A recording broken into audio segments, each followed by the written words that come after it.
थैया सोमखोरनि मुङैनो फुंखा जानानै अरायबो बोहैबाय थागोन बाजै बे माब्लाबाबो जानो हाया आफा माब्लाबाबो जानो हाया गासिबो मानसिनि दैया रोखोमसेयानो नोंसोरो सोमखोरखौ गोरिब होननानै मुगैनायनि फिथाइखौ दिनै मोनबाय दा माबायदि मोनखो नोंसोरो नैबे सिगुन राजाया अख्रां बायदि नङा बोहैनाय दोंसे लैथोनि दाहार बायदिसो जेराव गेसाव जाबोरफोरखौ बुखारनानै बै गोथौ लैथोआव बुसोमहैयो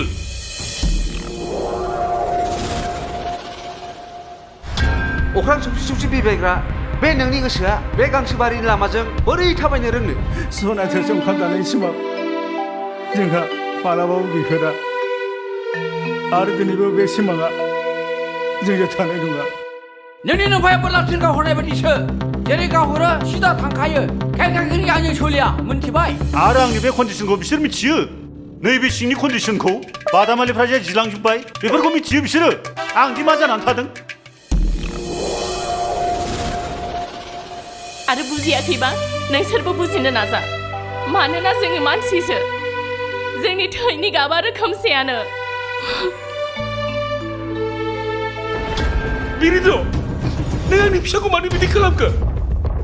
सोर दङ नोंहा बे जिउआव जायफोरनि गोसोनि साननायाव मैला सिथाबनानै थायो बेलाय बहा होनो मा सोमखोरनि आखाइखौ सिफायनो ओइ सोंनो थोलै नों बबेनि एसेबां दुथां हा 10,000 20,000 30,000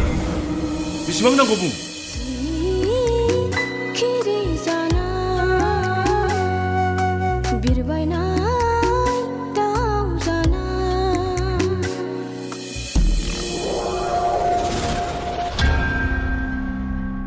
आंनि आइया बेजों खारफालांनांगौबा आंखौलाय मानियालै आफा गासिबो मानसिनि थैनि गाबा रोखोमसेयानो